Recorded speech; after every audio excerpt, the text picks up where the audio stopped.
بسم الله الرحمن الرحيم. سورة البقرة ليوصلوا أتبنجسم آيات. أعوذ بالله من الشيطان الرجيم. إن الصفا والمروة من شعائر الله. يقينا صفا ومروة دا الله دا نشانو تخدي. فمن حج البيت نوكچا حج وکړ د هماغه کور او اعتمر یا عمره وکړه فلا جناح نو نسته هیڅ ګناه علیه پرده ای یطوف پدې کې چې وګرځي بهما پدې دوو کې ومن تطوع او څوک چې په خپله خوښه ترسره کړي خیرا څه ښېګڼه فإن الله نو یقینا الله شاکر قبلونکی علیم پوره پوه دی. بېشکه چې صفا او مروه د الله له نښانو څخه دي نو څوک چې د بیت الله حج وکړي یا عمره ترسره کړي نو څه ګناه ورباندې نشته چې د دوی طواف ترمنځ یې تګ راتګ وکړي او چا چې په خپله خوښه د خیر کوم کار وکړ نو الله پوره پوه قبلونکی دی.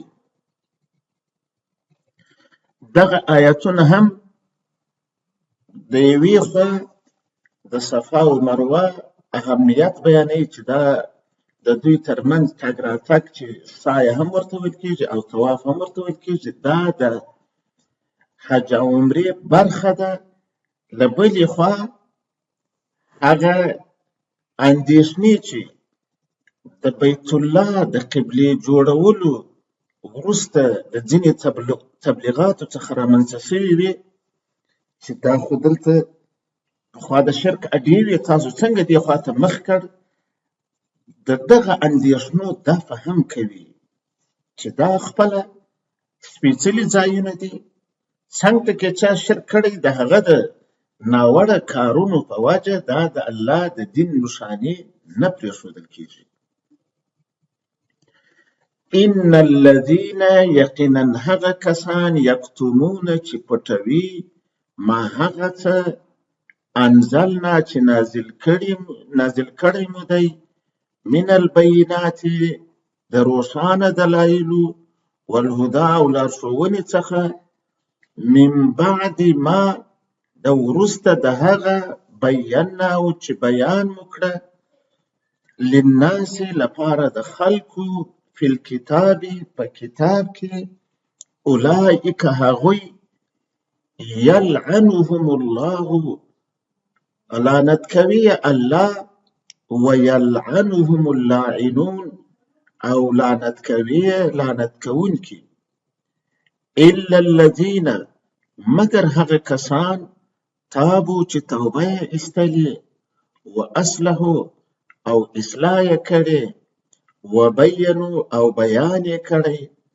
فاولئک نو هغوی اتوب علیهم توبه راوړم پر دوی وانا او زه التواب ډېر توبه منونکی الرحیم مهربان یم.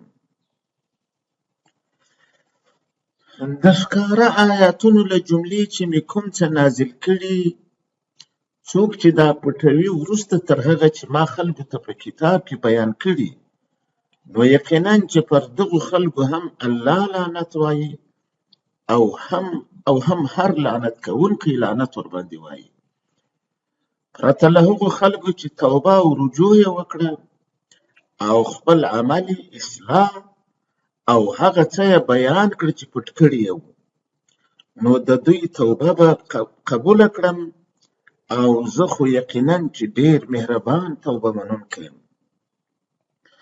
دغه آیتونه د هغو خلکو غندنه کوي چې حق پټوي په ځانګړې توګه د الله تعالی د کتاب احکام پټوي. په پای کې بیا هغه څوک استثنا کړي چې د دې کار څخه توبه وباسي او د توبې لپاره هم 3 شرطه ورته ذکر کړي. یو یې د خپل غلطۍ څخه لاس اخیستل، بل دغه د حق پټونې په وخت کې چې کوم فسادونو ورانۍ کړی هغه اصلاح کول، او دریم دا چې دا اعلان به کوي چې ما دغه ځای کې حق پټ کړی و، هغه حقیقت داسې نه دی، حقیقت دا دی چې اوس یې درته بیانوم. او د دې آیاتونو مناسبت هم د مخکې آیاتونو سره په دې کې دی چې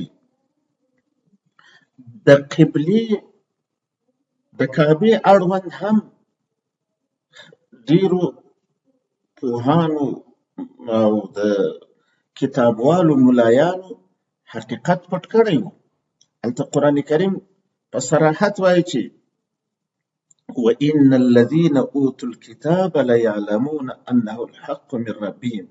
وایي اهل کتاب په دې ښه پوهېږي، او دا خبره هم کوي وَإِنَّ فَرِيقًا مِنْهُمْ لَيَكْتُمُونَ الْحَقَّ وَهُمْ يَعْلَمُونَ. او د دوی یوه ډله حق پټوي په داسې حال کې چې پوهېږي. نو حکم خو عام دی، خو په دې مناسبت ذکر شوي چې هغوی خلکو ته هم تنبیه ورکړي او د هغوی په اړه حکم بیان کړي. ان الذين كفروا یقینا هغه کسان چې کفر یې کړی، وماتوا او مړه سوي، وهم کفار او دوی کافران وي، اولئک هغوی علیهم لعنة الله والملائکة والناس اجمعین، پر دوی لعنت د الله او ملائکو او خلکو ټولو دی. پر دوی لعنت دی د الله، ملائکو او خلکو ټولو. خالدین فیها، په داسې حال کې چې تلپاته په هغې کې دي. لا یخفف عنهم العذاب، نه سپکېږي له دوی څخه عذاب، ولا هم او نه دوی ته ینظرون مهلت ورکول کېږي. بېشکه هغه کسان چې کافران سوي او د کفر په حالت کې مړه سوي، پر هغوی هم د الله لعنت دی او هم د ملائکو لعنت دی او هم د ټولو خلکو. دوی په هغې کې تلپاته وي، نه به عذاب ورڅخه سپک سي او نه به مهلت ورکول سي. دغه آیت د هغو حق پټونکو کافرانو حکم بیانوي چې د کفر په حالت کې ومري، او دا صراحت ورته کوي چې څوک چې پر کفر مړ سو بیا نه پښیمانتیا ګټه ورته کوي، نه یې بیا توبه قبلیږي. نو که څوک غواړي چې ځان اصلاح کړي، هغه باید تر مرګ مخکې ځان اصلاح کړي. او مناسبت هم د مخکې آیتونو سره په دې کې دی چې هلته دغه الله د کتاب پټونکي او هغه څوک چې د الله په کتاب کې یا تحریف کوي یا یې حقایق پټوي، د هغو د توبې حکم یې بیان کوي. دلته په دې آیت کې دا ورته بیانوي چې که غواړئ توبه وباسئ، نو توبه په ژوند کې ایستل کېږي. که څوک پر کفر ومړ، هغه بیا د توبې چانس نه لري.